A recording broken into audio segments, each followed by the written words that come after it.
Olá, meus irmãos, quero saudá-los com a paz e com a graça de nosso Senhor Jesus e externar aqui a nossa alegria e gratidão a Deus por estarmos aqui mais uma vez, ministrando mais uma aula aqui ao coração dos nossos irmãos. Estamos aí distantes, né?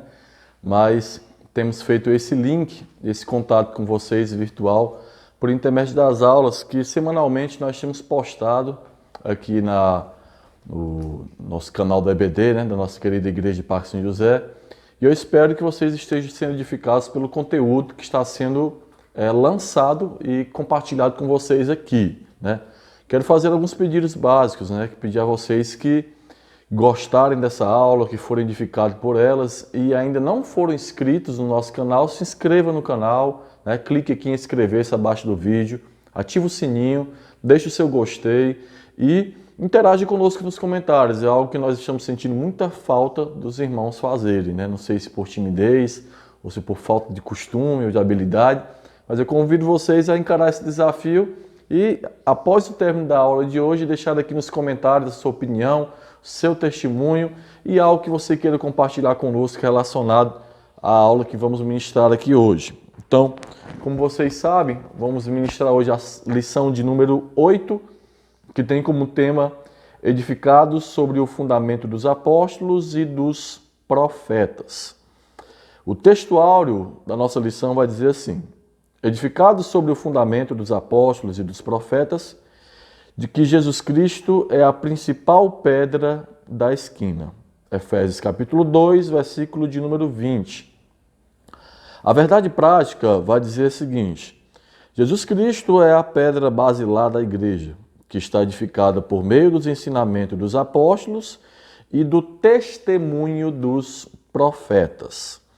A leitura bíblica em classe, os dois textos base da nossa lição de hoje, está em Efésios capítulo de número 2, do verso 20 ao verso de número 22. E em Mateus capítulo 7, dos versículos 24 até o versículo de número 27. Tá bom? Então, tendo feito já, cumprido já todo esse protocolo inicial da nossa lição, nós vamos agora imediatamente desenvolver a mesma, lendo a nossa introdução junto com vocês. Por meio da reconciliação efetivada na cruz, Cristo formou a igreja. O apóstolo Paulo a compara como edifício em construção. A pedra angular dessa edificação é Cristo, e o fundamento é a doutrina dos apóstolos e o testemunho dos profetas. Assim, há o propósito divino de que sejamos o templo santo do Senhor e a morada do Altíssimo. Nesta lição, estudaremos cada um destes aspectos. Então, já aqui na nossa introdução, nós, como de costume, podemos perceber, à luz do que está sendo dito pelo comentarista, o que nós vamos estudar. Vocês que têm seguido aí a sequência das nossas lições sabem que nas duas últimas lições que vão fazer um link com essa lição atual, nós estudamos acerca do estado que nós, como gentios, estávamos distante de Deus, na lição de número 6, que por sinal nós que ministramos. Na lição de número 7, que foi o nosso pastor que ministrou na semana passada, ele tratou acerca do estado que nós estamos hoje tendo se encontrado com Cristo. Anteriormente estudamos o estado que estávamos sem Cristo e o pastor na aula anterior ministrou aqui como nós estamos ou em que estado nós nos encontramos agora, tendo crido em Cristo e recebido Ele como nosso Senhor e Salvador da nossa vida. Então, a lição de hoje vai ser uma extensão dessas duas lições, porque na lição de hoje, conforme vemos aqui na introdução, nós vamos aqui estudar alguns aspectos que nos revelam a forma como Deus configura, como Deus organiza esse povo salvo. Outrora era um povo que não estávamos salvos, nos tornamos um povo salvo e, tendo sido salvo, na lição de hoje nós vamos ver de que forma Deus vai nos configurar, nos organizar inicialmente para nós nos comportarmos e testemunharmos como um povo seu e como uma igreja sua. Então, estes são os aspectos que na lição de hoje nós vamos aprender. Os aspectos da forma como Deus ele inicialmente constrói este povo que é também chamado de igreja, de templo e de morada do Espírito Santo. Amém? Espero ter ficado claro, mas vai ficar mais claro ainda se ficar alguma dúvida à medida que nós formos desenvolvendo aqui a lição. No primeiro ponto vai estar escrito assim, um edifício espiritual. Este primeiro ponto está dividido em 4 partes, nas quais não leremos, mas vamos aqui sintetizar para vocês à luz do que está escrito aqui. Não vamos fugir não, viu? Vamos aqui, baseado no que está escrito, fazer um resumo das 4 partes que compõem o primeiro ponto. Em primeiro lugar, o comentarista vai destacar que no Antigo Testamento existia um conceito muito sagrado em relação ao templo físico, né? O templo físico no Antigo Testamento era algo tratado como um local extremamente sagrado pelos israelitas. Os israelitas, eles prestavam uma reverência enorme, porque eles viam o templo, a figura do templo, como algo extremamente sagrado. Não apenas por ser sagrado na sua estrutura física, mas porque dentro daquele templo se realizavam liturgias, rituais sagrados que apontavam de forma alegórica, de forma simbólica, para alguém maior e para algo maior. Para alguém maior, Jesus, e para algo maior, o sacrifício que Jesus iria fazer. Por essa razão, os judeus, especificamente os israelitas, tratavam o edifício físico, o templo físico, como algo extremamente sagrado e santo aos olhos deles.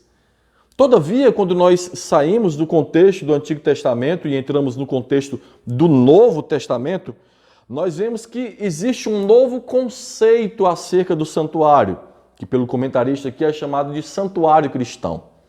Enquanto no Antigo Testamento existia aquele conceito do templo físico como algo sagrado, como algo que se fazia liturgias extremamente sagradas e significativas, enquanto no Antigo Testamento o templo era visto como um local que Deus habitava, o templo físico, já no Novo Testamento existe um novo conceito de templo, que o comentarista aqui, como eu já falei, vai chamar de santuário cristão.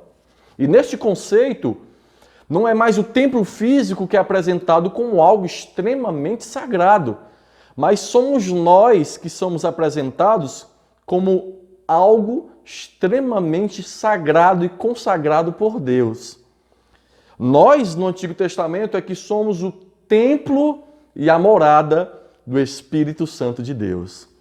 No Antigo Testamento não existia tão presente essa ideia de que a igreja é o templo de Deus. Mas no Novo Testamento nós vemos que essa ideia é ampliada e que novos horizontes acerca do templo começam a surgir. O templo não é apenas um espaço físico, mas nós, diz Paulo, somos templo de Deus e somos santuário do Espírito Santo de Deus. E isso, irmãos, deve nos deixar muito alegre, principalmente na época que vivemos. Porque vivemos em um tempo onde estamos impossibilitados de transitar rumo aos templos físicos, aos santuários físicos. Existem muitas pessoas que, por não entenderem que hoje nós é que somos o templo, acham, né, que não tem como buscar a Deus. Temos ouvido relatos de pessoas praticamente abandonando a sua fé nesse período de pandemia, de isolamento, de distanciamento, porque não entenderam que Deus não habita em templos feitos por mão de homens. Deus habita em você. Nós somos o templo de Deus. E se somos o templo de Deus, mesmo que as portas do templo físico estejam fechadas, a porta do templo espiritual está aberta. E o Espírito Santo está dentro dela, que somos nós. Na sua casa mesmo, você pode buscar a Deus, pode adorar a Deus, porque no Novo Testamento surge esse novo conceito de santuário. Nós somos o santuário de Deus e a morada do Espírito Santo. Amém? Eu espero, irmãos, que esteja ficando claro, né? Se não está muito claro, os comentários estão aqui, como eu falei no começo do vídeo, para isso, para nós tirarmos dúvidas que ficarem pendentes. Então, vamos prosseguir. Primeiro nós vimos aqui o santuário judeu, um resumo do santuário cristão, e agora nós vamos partir para a terceira parte, que se chama a pedra angular. Então, se somos santuário, se somos esse edifício de Deus chamado santuário e de templo, isso indica que nós temos uma base. E essa base, Paulo vai chamar de pedra angular. Não só Paulo, mas muitos dos outros apóstolos vão se referir, usando essa linguagem alegórica, chamada de pedra angular. E o que é a pedra angular? Na arquitetura antiga, a construção de um edifício requeria uma pedra angular. Ela é traduzida como a pedra mais importante ou pedra principal. Ela era posta no canto do prédio para sustentar o alicerce, firmar e unir a estrutura e manter as paredes em linhas certas. Então nós percebemos o quanto esta pedra angular era importante para a construção do edifício. E Paulo vai se utilizar exatamente desta figura para falar que Cristo é a nossa pedra angular. Nós somos templo e morada do Espírito Santo, e este templo que somos nós, habitados pelo Espírito de Deus, tem como pedra principal e pedra angular o nosso Senhor Jesus Cristo. Por essa razão é que Jesus em Mateus 16 diz: eu edificarei a minha igreja sobre esta rocha, falando dele mesmo, e as portas do inferno não prevalecerão contra ela. Por essa razão é que em Mateus 7, conforme na nossa leitura bíblica em classe nós vamos ver, Jesus diz que aquele que ouve as suas palavras e as pratica é como um homem que edifica a casa sobre a rocha. Soprarão ventos, transbordarão rios e descerá chuva, mas ele não vai cair, porque ele está firmado na rocha. E é assim que nós estamos, irmãos. Pode bater o vento da pandemia, pode descer a chuva da crise financeira, pode transbordar os rios do desespero, mas nós não vamos cair, porque somos templo de Deus, edificados nesta pedra angular que se chama Jesus. Amém? Então, assim nós encerramos o resumo do primeiro ponto. Agora nós vamos prosseguir, entrando aqui no segundo ponto, que tem como tema, como título, o fundamento, apóstolos e profetas, que está dividido, nessa ocasião, em 3 partes. O conceito de apóstolos, doutrina dos apóstolos e o testemunho dos profetas. Então, primeiro entendemos que somos templo, entendemos que o nosso principal fundamento é Jesus, e agora nós vamos dar continuidade dessa construção. Como eu disse no começo, nós vamos entender aqui de que forma Deus configura, Deus constrói a sua igreja que foi salva. Então, primeiro, ele nos lança como um templo na pedra angular que é Jesus, e ele dá continuidade a essa construção, em primeiro lugar, nos lançando sobre o fundamento dos apóstolos. Conforme vocês podem perceber na leitura da primeira parte desse segundo ponto, existe aqui um conceito básico do que é apóstolo. O comentarista vai informar que apóstolo significa aquele que foi enviado, significa aquele que é mensageiro. E não apenas isso, ele define o que é apóstolo, que significa enviado, mensageiro, e ele mostra quais eram as credenciais necessárias para que alguém exercesse o ofício ou ministério apostólico. Ele vai dizer que era necessário ser alguém que fazia parte do número de 12 homens, né, escolhidos por Jesus. Tinha que ser alguém que foi escolhido por Jesus, mas não apenas escolhido, mas escolhido pessoalmente e diretamente por Jesus. E tinha que ser alguém que foi testemunha ocular do ministério de Jesus, da sua vida, da sua morte e da sua ressurreição.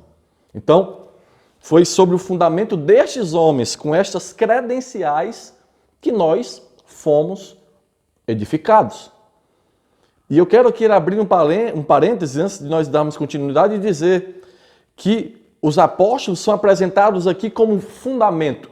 Fundamento na construção do edifício, irmãos, vocês bem sabem, só é lançado uma vez. Não existe uma continuidade para um fundamento. Por essa razão é que nós entendemos que não existe uma continuidade no ministério apostólico. Foram apenas 12 apóstolos. Foram apenas 12 homens diretamente escolhidos por Jesus e que foram testemunhas oculares da vida, da morte e da ressurreição do Mestre.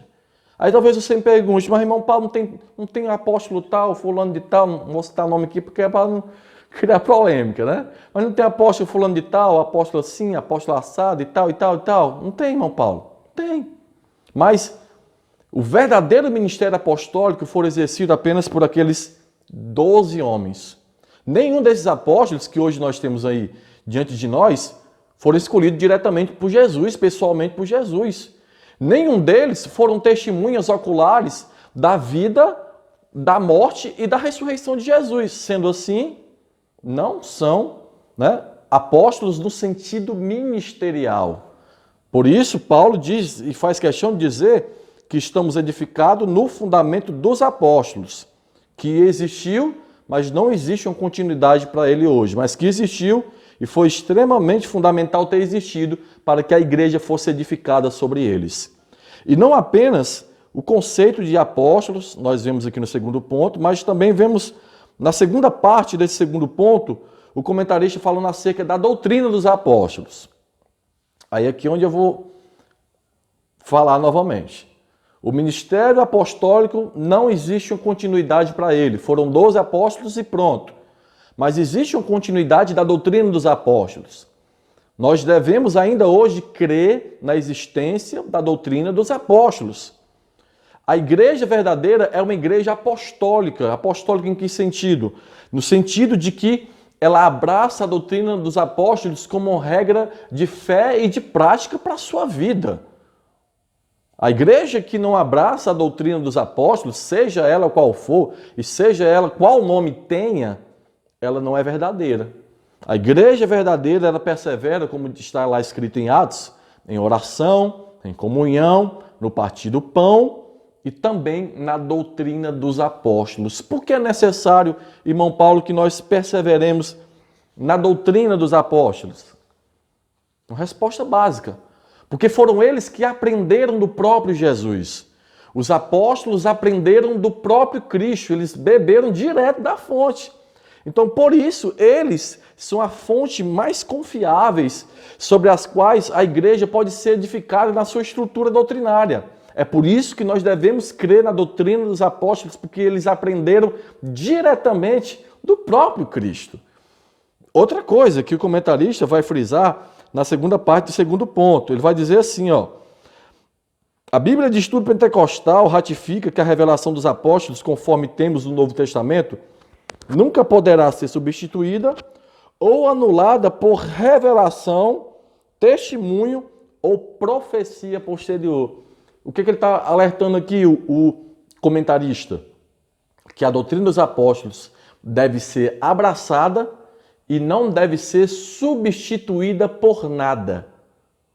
Nós vemos aí várias seitas na tentativa de apresentar novas revelações, Joseph Smith instituiu aí a seita dos Mormons com uma nova revelação, E outros tantos fundadores, Testemunhos de Jeová, Espiritismo, apresentam as novas propostas doutrinárias de revelações. Mas de nada disso nós precisamos. De nenhuma revelação posterior à doutrina dos apóstolos nós precisamos, porque para nós é suficiente o ensino dos apóstolos, porque eles aprenderam do próprio Mestre, tendo aprendido do Mestre, eles nos ensinaram essas verdades eternas. E por último, para nós encerrarmos o segundo ponto, nós temos o testemunho dos profetas. Voltando, Fomos edificados sobre a pedra angular que é Jesus, sobre o fundamento dos apóstolos e também Paulo vai dizer que estamos sobre o fundamento dos profetas. Ele vai deixar claro aqui, o comentarista, que os profetas aqui que Paulo se refere no texto não são os profetas do Antigo Testamento. Porque, conforme o próprio Jesus diz, o ministério profético do Antigo Testamento ele encerra em João Batista. Ele mesmo disse, Jesus disse, que João Batista foi o último dos profetas. O próprio Jesus diz que o ministério profético do Antigo Testamento encerra em João Batista. Então, os profetas nos quais Paulo está falando aqui são profetas que fazem parte da nova aliança, que receberam de Deus uma revelação acerca daquilo que era mistério no Antigo Testamento. Que os profetas do Antigo Testamento profetizaram muitas coisas que até mesmo depois da morte deles continuaram sendo mistério. Mas esses profetas do Novo Testamento, diz Paulo, debaixo da iluminação e inspiração do Espírito de Deus, receberam revelação acerca de tudo aquilo que era mistério no Antigo Testamento, mas que foi revelado no Novo, pela luz do Evangelho de Jesus Cristo. Então, é desses profetas que Paulo está aqui falando. E repito, esses profetas são adjetivados como fundamento. Tal como o apóstolo é fundamento, os profetas aqui, que trouxeram revelação doutrinária canônica, são fundamento. Não existe continuidade para esse tipo aqui de profeta. Porque se nós dissermos que tem continuidade, irmãos, sabe o que vai acontecer? Vai acontecer o que aconteceu nessas seitas, que tratam Joseph Smith, fundador da seita dos Mormons, como um profeta com uma nova revelação. Que tratam o criador, o fundador dos Testemunhos de Jeová, como um profeta com uma nova revelação. Que tratam Maomé, profeta do islamismo, como um profeta que tem uma nova revelação chamada de Alcorão. Então, nós precisamos entender que existiam esse tipo de profetas do Antigo Testamento que traziam revelação canônica acerca daquilo que era mistério no Antigo Testamento. Mas esse tipo de profeta, ele encerra, né, com o fechamento do cânon sagrado dos 66 livros escritos que estão na Bíblia. Então, são apenas um fundamento. Existe, é claro, o dom de profecia, que é diferente desse tipo de atuação profética. Existe o dom de profecia, conforme está escrito em 1 Coríntios, capítulo 12, 13 e 14. Mas esse dom profético aqui, exercido por alguns profetas no Novo Testamento, que traziam uma revelação canônica acerca daquilo que era mistério no Antigo Testamento, não existe mais e nós estamos fundamentados neste fundamento.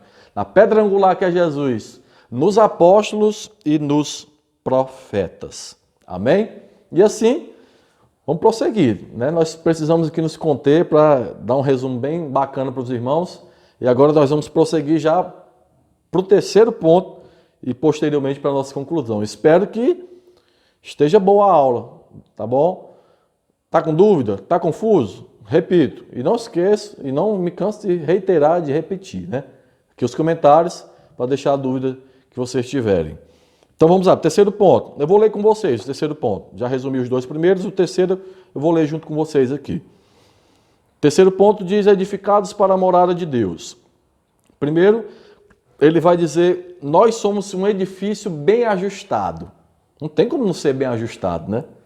Fomos edificados na pedra angular que é Jesus, no fundamento que é apóstolos e profetas, então tem tudo para ser um edifício bem ajustado e cheio de beleza e de encanto. Edifício bem ajustado. A expressão todo edifício bem ajustado cresce indica um processo contínuo de desenvolvimento dos crentes. Assim como todas as partes do edifício precisam estar harmônicas, o crescimento da igreja também depende de tudo ser bem ajustado a Cristo, né? Que é a pedra principal. Nessa caminhada, o salvo comporta-se como filho obediente e passa a evidenciar o fruto do Espírito. O desenvolvimento prossegue até alcançar a medida completa de Cristo, pois todo crente bem ajustado torna-se templo santo no Senhor. Então, o que ele está dizendo aqui? Né? Nós já estamos edificados em Cristo, já fomos lançados, e o nosso como edifício, o nosso fundamento é o apóstolo dos profetas. Agora cabe a nós moldarmos este edifício internamente. Que figura bela, né, que Paulo vai dar aqui, né? Um edifício está todo construído, já tem uns alicerces, já tem um fundamento, já tem a pedra angular. Agora você vai trabalhar e aperfeiçoar, aprimorar este edifício. É assim que nós devemos ser. Fomos salvos em Cristo Jesus, nos tornamos igreja de Deus, edifício de Deus. Estamos bem construídos, estamos bem alicerçados. Agora o nosso dever é prosseguir em santificação, é prosseguir em perfeição, é prosseguir tentando estar cada vez mais próximo da imagem de Jesus, que é a referência da melhor estatura de um varão perfeito. Eu estou edificado e por já estar edificado, eu tenho que me aprimorar, eu tenho que desenvolver, como diz Paulo escrevendo aos Filipenses, desenvolva a salvação de vocês com santo temor e tremor. Desenvolva em santificação, se aperfeiçoe, seja cada vez mais um cristão melhor, seja cada vez mais uma mulher de Deus melhor, um pai melhor, um filho melhor, um empregado melhor, um patrão melhor, parecido com a melhor imagem e com a melhor estatura de um varão perfeito, que é Jesus. Em segundo lugar, ele vai dizer, templo santo no Senhor. A palavra aqui usada para templo é o vocábulo naon, que designa o recinto interior, o lugar santíssimo. Ou seja, o lugar do encontro do sumo sacerdote com Deus. Todavia, a analogia paulina não se refere a uma estrutura material. Não se refere à estrutura material, porque a estrutura material era um conceito de templo do Antigo Testamento, conforme nós vimos no nosso primeiro ponto. Ele não está se referindo a uma estrutura material, mas sim ao crente que se tornou templo santo, separado do pecado, quem pertence a Cristo passa a viver em santidade. Como resultado, ao desfrutar da comunhão divina, o crente recebe o livre acesso à presença do Pai, tornando-se assim morada de Deus no Espírito. Irmãos, glória a Deus por essa verdade. Veja que coisa gloriosa, você está se ajustando como edifício de Deus, conforme nós falamos anteriormente, glória a Deus por isso. Então saiba que como resultado disso, você tem livre acesso ao Pai. O Pai está dentro de você, o Espírito do Senhor está dentro de você. Você tem contato direto com a presença de Deus, que coisa gloriosa! Hoje você não precisa de sacerdotes, de sumos sacerdotes, você não precisa de pastores, você não precisa de presbíteros, você não precisa de líderes para ter acesso direto com Deus, você não precisa de mim. Aí mesmo onde você está, você pode, em nome de Jesus, falar com teu Pai, falar com teu Deus, porque você é templo dele e você tem acesso direto a esse Deus. Louvado seja Deus por isso. Em terceiro lugar, o comentarista vai dizer, morada do Altíssimo. No Antigo Testamento, a morada de Deus fazia alusão ao tabernáculo e depois ao templo israelita. Indicava lugar de habitação permanente e de comunhão íntima. Como já vimos, o crente tornou-se templo santo no Senhor. Isso indica que Deus habita em nós. Glória a Deus. Deus habita em nós por meio do seu Espírito. E que tal afirmação ratifica o ensino apostólico que Deus não habita em templos feitos por mão de homens. Ele reside individualmente dentro de cada cristão, né? Vamos terminar como começamos. Ele reside individualmente dentro de cada cristão, bem como no corpo interior de crentes, a igreja formada por judeus e por gentios. Ele está conosco, Ele está conosco. E assim nós concluímos, lendo aqui a nossa conclusão. A comparação da igreja como edifício em construção indica que estamos em processo de aperfeiçoamento, até que todos cheguemos à unidade da fé. A pedra angular, que é o próprio Cristo, não pode ser substituída. Como diz Paulo, não podemos lançar outro fundamento além desse, Jesus. A doutrina dos apóstolos e o testemunho dos profetas não podem ser revogados. Então, resumindo, nós somos edifício de Deus, nosso fundamento maior é Jesus, temos como fundamento também apóstolos e profetas, e tendo sido edificados desses fundamentos, precisamos nos aperfeiçoar como edifício de Deus, sem esquecer que temos hoje acesso diretamente a Ele, porque somos templo e morada do Espírito de Deus. Amém? Gente, muito obrigado pela atenção, espero que tenham sido edificados e até a próxima oportunidade, se Deus assim nos permitir. Fiquem com Deus.